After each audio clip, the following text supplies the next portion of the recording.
सिर्फ TNN TV पर। Hello viewers, welcome to TNN News. This is Zara Siddiqui. Let's have a look at the headlines.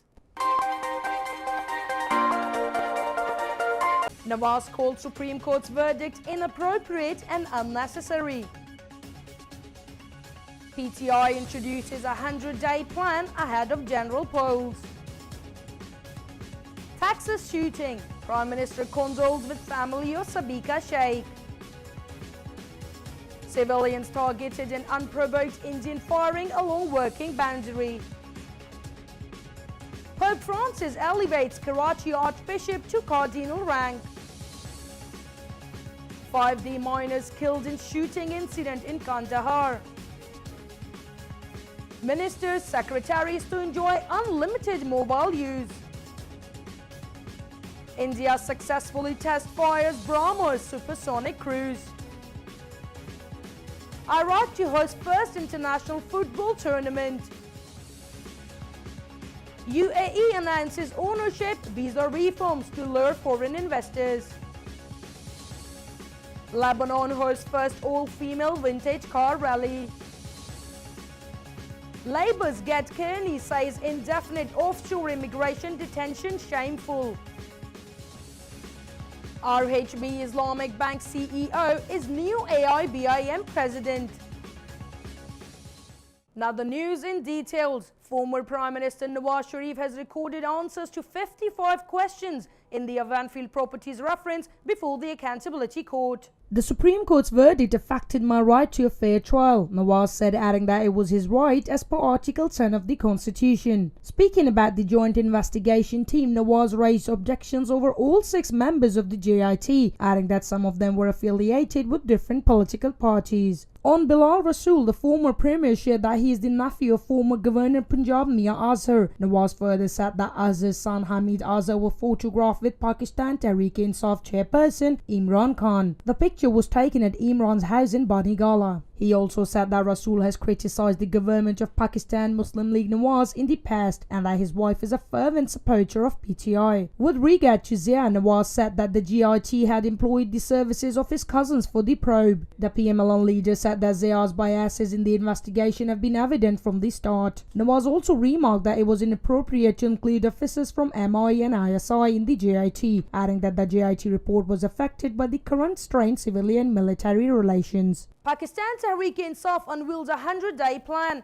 The event commenced with PTI Vice President Shah Mahmud Qureshi addressing the audience in Islamabad. The 100-day plan includes judicial reforms, depoliticization of the police, tax reforms, health emergency, education emergency, and reforms in agriculture sector. While addressing the PTI's 100 days plan ceremony, Shah Mahmud Qureshi claimed to initiate development programs and to bring benefits of national development to people of Balochistan. He assured to resolve water and power crises. He expressed intentions to announce a federal package for Karachi and to grant representation to the federally administered tribal areas in National Assembly. Shah Mahmud criticized the opposition and said Pakistan Muslim League Nawaz is not trustworthy. Imran Khan, while addressing the ceremony, stated, "I want to first and foremost congratulate Taimur Khan Jagra. For the first time in our 22-year history, we're going into an election with so much preparation. We have a 100-day plan and we have the valuable experience of governing a province like Khyber Pakhtunkhwa." Prime Minister Shahid Khaqan Abbasi arrived in Karachi and visited the home of Sabika Sheikh, the 17-year-old Pakistani student who was killed along 9 others in a shooting at a school in Texas. The Prime Minister offered condolences to parents, brother and sister of Sabika and expressed his grief and sorrow over the incident. He said, "The entire nation is grieved over the death of a brilliant daughter of the nation." According to a statement, Mr. Abbasi said extremist tendencies are not an issue of any country or region, but are a global problem which can be overcome through concerted efforts. The Prime Minister was accompanied by Governor Saint Mohammed Zubair. Sabika Sheikh was an exchange student at the Santa Fe High School in Texas, where a young gunman opened fire on his classmates. Pakistan's Consul General in Houston, Aisha Faruqi, collected Sabika's body. Indian troops targeted civilians as they initiated unprovoked firing along the working boundary in Harpal and Chava sectors according to the military's media wing, Inter-Services Public Relations. The ISPR said that Indian troops initiated unprovoked ceasefire violation along working boundary targeting civil population with mortars and heavy weapons in Harpal and Chalwa sector. Pakistan Rangers Punjab effectively responded and targeted those Indian posts which initiated the fire, the military media wing added. Intermittent fire continued till the filing of this report. Earlier, 4 civilians were martyred and 10 injured when Indian forces opened unprovoked fire on a border village across the working boundary in Sialkot. The ISPR said the martyred included 1 woman and 3 children. Following the incident, the acting Foreign Secretary summoned Indian High Commissioner Ajay Bisaria to the Foreign Office and submitted a letter of protest over the incident. Pope Francis elevated the Archbishop of Karachi, Joseph Coots, to the rank of Cardinal. He is said to be the second Pakistani Cardinal in the Catholic Church. Pope Francis said he would elevate 14 churchmen from 5 continents to the rank of Cardinal, picking candidates who work with the poor or where Catholics are in a minority, and putting his stamp on the group that will elect his successor. He made the surprise announcement during his weekly address. The Pope said the new cardinals came from Pakistan, Iraq, Italy, Spain, Portugal, Poland,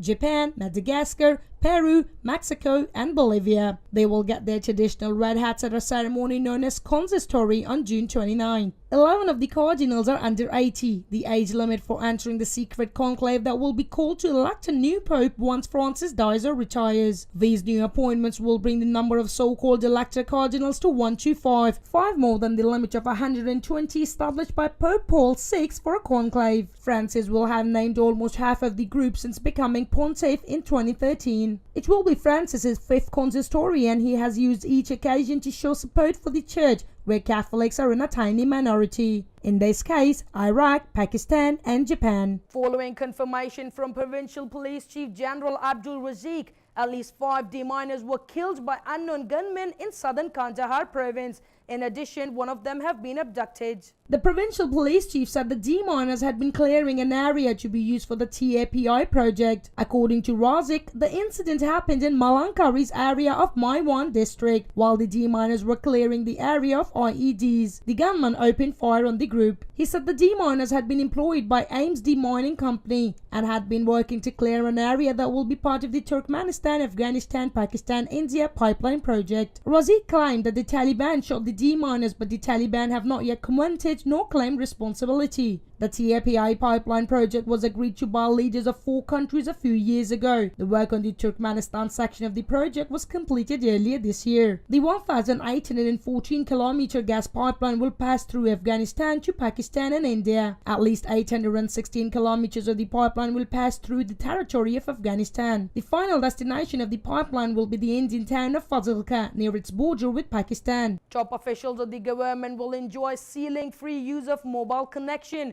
what the cabinet approved in the draft of a new policy. This came in the approval of Government Telephone, Cellular, SET and Internet Policy 2018 at the regular cabinet meeting. Ministers, state ministers, deputy ministers, secretaries and acting secretaries will be eligible for the privilege. Also, the draft states they will receive an allowance of 75,000 taka for purchasing mobile handsets, what was 15,000 taka before. The cabinet meeting was held at Prime Minister's office headed by Prime Minister Sheikh Hasina. Cabinet Secretary Mohammed Shafiul Alam later briefed the media at Secretariat. Alongside additional secretaries, joint secretaries and other government officers will be under a new umbrella that would provide them with monthly 15,000 taka as phone bill. The policy was in place since 2004. Now it has only been modernized, Cabinet Secretary said. India successfully test-fired the Indo-Russian joint venture BrahMos supersonic cruise missile from a test range along the Odisha coast to validate some new features. Defense Research and Development Organization officials said that the missile was test-fired from a mobile launcher stationed at Launchpad 3 of the integrated test range at Chandipur. The trial was conducted to validate its life extension. Technology is developed for the first time in India by DRDO and Team BrahMos, said an official of the ITR. Defense Minister Nirmala Sitharaman congratulated DRDO scientists and Team BrahMos for the successful launch of BrahMos missile with new technology. The successful test will result in huge savings of replacement cost of missiles had in the inventory of the Indian Armed Forces. The 2-stage missile, first being solid and the second one a ramjet liquid propellant, has already been introduced released in the Army and Navy, while the Air Force version had witnessed successful trial, the DRDO scientist said. BrahMos variants can be launched from land, air, sea and underwater.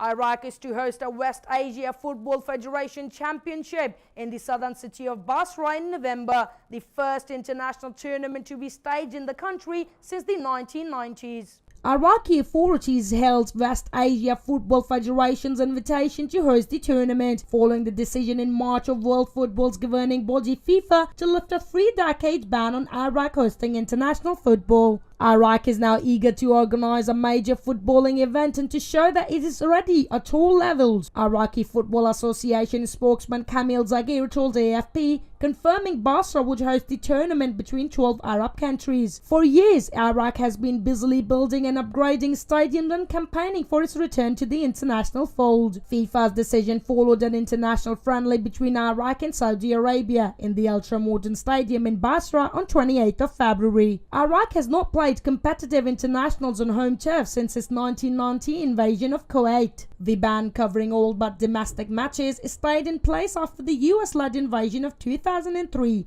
that toppled dictator Saddam Hussein. The United Arab Emirates has announced plans to allow 100% ownership and visa incentives to foreigners in a bid to attract investors to boost its slowing national economy. The decision taken by the UAE cabinet aims to lure international investments and exceptional talent, according to Dubai ruler Sheikh Mohammed bin Rashid Al Maktoum. The new measures come amid signs of an economic slowdown in the oil-rich Gulf state on the back of lower oil prices, with reports showing the vital real estate and tourism sectors of Dubai struggling. The decision will allow foreign investors 100% ownership of companies, coupled with 10-year residence permits for them and their families, according to a cabinet statement cited by RAM news agency. The measures will come into force by the end of 2018, the statement said. The UAE leads all Arab countries in terms of foreign direct investment, attracting $11 billion last year, a jump of 22% on 2016. According to the International Institute of Finance. The new measures also grant 10-year-long residence permits to professionals in the medicine, science, research and technical fields. Like other energy-rich Gulf Cooperation Council states, foreigners working in the UAE must have their residence permits made by a national sponsor known as Kafil.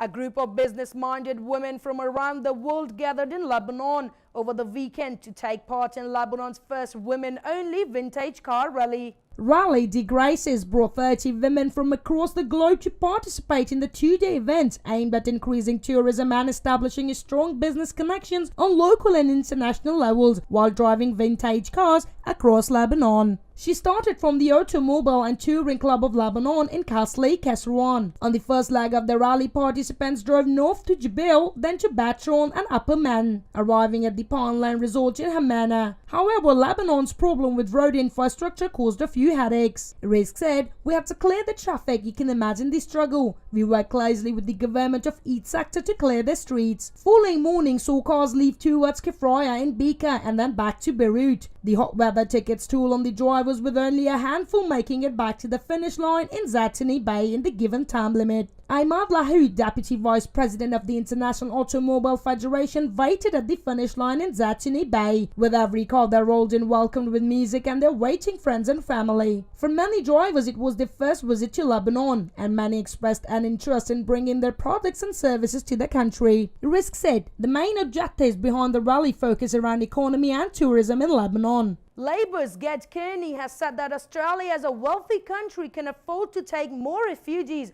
but it cannot afford the ongoing cost to our national psyche of subjecting asylum seekers to shameful indefinite detention in offshore immigration centres. Kearney used her first speech in the parliament to telegraph her intention to work towards a human refugee policy during her time in federal politics. A public signal before a policy debate expected at the Labour conference in July and a state party conference in Victoria this coming weekend. The member for Batman said the plight of asylum seekers was a passionate and emotional issue for her local constituents, and she used her speech to identify the looming internal battle will be around the issue of indefinite detention. Kearney said people currently detained on Manus Island and Nauru must be permanently resettled as a priority, but the speech did not specify whether the resettlement should be in Australia or in a third country. Australia, she said, must ensure that indefinite detention never happens again. Kearney also said all refugees needed to have access to social services and income support. Kearney said the debate about refugees should be based on facts, recognizing that the overwhelming majority of arrivals are fleeing conflict zones and meet the test set out by the international conventions to which Australia is a signatory. The new named Association of Islamic Banking and Financial Institutions Malaysia